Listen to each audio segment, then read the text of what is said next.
நிகழ்தகவு. Post office ஊழியரின் வயதான தாயை பராமரிக்க வந்த பெண்.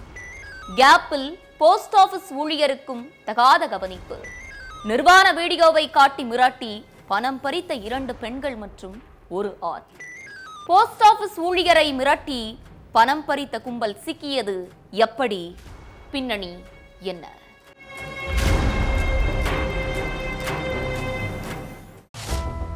சன்லைட் ஹோம் கேர் நிறுவனத்துக்கு கால் பண்ணின திருப்பூர் தலைமை அஞ்சலக கண்காணிப்பாளர் மாதேஸ்வரன் வயசான எங்க அம்மாவை பராமரிக்கிறதுக்கு ஒரு லேடி வேணும்னு கேட்டிருக்காரு. தருமபுரி பாலக்கோடு பகுதியை சேர்ந்த நிக்கலஸோட மனைவி செல்வி என்கிற சூசையம்மாள் தான் சன்லைட் ஹோம் கேர் நிறுவனத்தை நடத்திட்டு இருக்காங்க. உடல்நிலை சரியில்லாதவங்க, வயசானவங்க இவங்களை பராமரிக்கிறதுக்காக சம்பந்தப்பட்டவங்க வீட்டுக்கே ஆட்களை அனுப்பி வைக்கிற செல்வி, முகண்டஹள்ளி பகுதியை சேர்ந்த செந்தில்குமாரோட மனைவி நளினியை மாதேஸ்வரன் வீட்டுக்கு அவங்க அம்மாவை பராமரிக்கிறதுக்காக வேலைக்கு அனுப்பி வச்சிருக்காங்க. மாதேஸ்வரனோட அம்மாவை கவனிச்சிட்டு இருந்த நளினி கூடவே மாதேஸ்வரனையும் கவனிக்க ஆரம்பிச்சிருக்காங்க. அந்த கவனிப்பு 2 பேருக்கும் இடையில தகாத உறவுக்கு வழிவகுத்ததா தெரியுது.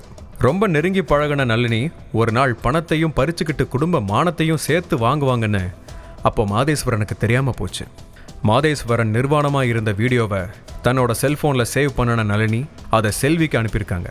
அந்த வீடியோவை பார்த்த செல்வி மாதேஸ்வரனுக்கே திரும்ப அனுப்பி, என்ன சார் இது, வேலைக்காக அனுப்பி வச்சா இப்படித்தான் தப்பா நடந்துக்குவீங்களா? எங்க நிறுவனத்தோட பேரையே கெடுத்துருவீங்க போல. அரசு வேலையில ஒரு நல்ல பொறுப்புல இருக்கிற நீங்க இப்படி பண்ணலாமா அப்படின்னு பொங்கிருக்காங்க. ஆனா அந்த பொங்கலுக்கு பின்னாலதான் பெரிய மாஸ்டர் பிளானே இருக்குங்கிறது மாதேஸ்வரனுக்கு தெரியல. செல்வி மிரட்டலை பார்த்து நடுநடுங்கின மாதேஸ்வரன், ஐயோ அந்த வீடியோவை டெலீட் பண்ணிடுங்க மேடம், வெளியே யார்கிட்டையும் காமிக்காதீங்க, என் மானமே போயிரும்னு கெஞ்சிருக்காரு. சரி சார், டெலீட் பண்ணிடுறேன், ஆனா அதுக்கு கொஞ்சம் செலவாகும்னு லேடி டான் மாதிரி டெரரா வாய்ஸ் டோனையே மாத்திருக்காங்க செல்வி. அது வரைக்கும் செல்வி வாய்ஸ்ல அப்படி ஒரு மாற்றத்தை பார்க்காத மாதேஸ்வரன், பணம் எவ்வளவு வேணும் மேடம் அப்படின்னு ரொம்ப பணிவா கேட்டிருக்காரு. அதுக்கு அவங்க 5 லட்சம் கொடுத்தா வீடியோ டெலீட் பண்ணிடுறோம், இல்லனா வீடியோவை காட்ட வேண்டிய இடத்துல காட்டி உங்க மானத்தை காத்துல பறக்க விட்டுருவோன்னு மிரட்டிருக்காங்க செல்வி.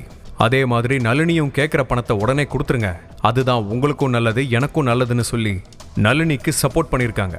அதனால வேற வழி இல்லாம 2,30,000 பணத்தை கொடுத்த மாதேஸ்வரன், அவ்வளோதான் என்னால் முடியும், இதுக்கு மேலே என்கிட்ட பணம் இல்லைன்னு சொல்லியிருக்காரு. அதுக்கு இப்போ இந்த பணம் போதும், ஆனால் 1 வாரம் டைம் எடுத்துக்கோங்க, மீதி பணத்தை ரெடி பண்ணி கொடுத்து தான் ஆகணும்னு சொல்லியிருக்காங்க செல்வி. சொன்ன மாதிரியே 1 வாரம் கழிச்சு மாதேஸ்வரனுக்கு கால் பண்ணின செல்வி, மீதி பணத்தை எப்போ தருவீங்கன்னு கேட்டிருக்காங்க. நான் தான் சொன்னனே இதுக்கு மேலே என்கிட்ட பணம் இல்லைன்னு மாதேஸ்வரன் சொல்லியும் செல்வி விடுற மாதிரி தெரியல. பணம் தந்து தான் ஆகணும், இல்லைனா வீடியோவை சோஷியல் மீடியாவில் மட்டும் இல்லை உங்கள் சொந்த பந்தங்களோட எல்லா வாட்ஸ்அப் நம்பர்களுக்கும் அனுப்பிடுவேன்னு மிரட்டியிருக்காங்க. அதுக்கு பிறகு செல்வி கிட்ட இருந்து ஃபோன் வந்தாலே மாதேஸ்வரன் அட்டன் பண்ணவே இல்லை. ஃபோன் பண்ணி டென்ஷனான செல்வி தான் கூட வேலை பார்க்குற ஆம்பூர் விமல்ராஜுக்கு வீடியோவை அனுப்பி, மாதேஸ்வரன் கிட்ட பணத்தை கறந்துரு, அதில் உனக்கு ஒரு நல்ல கமிஷன் பார்த்துக்கலான்னு கீ கொடுத்துருக்காங்க.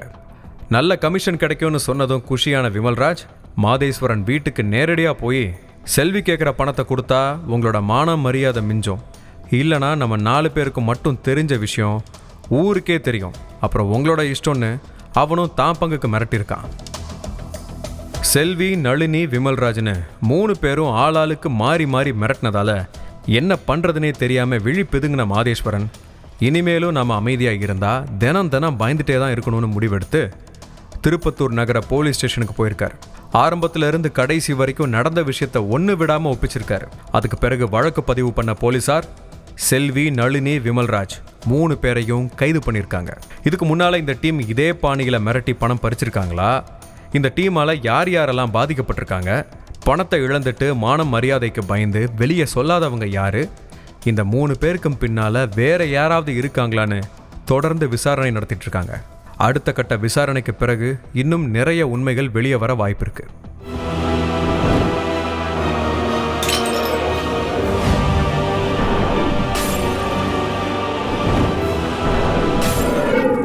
நிகழ்தகவு.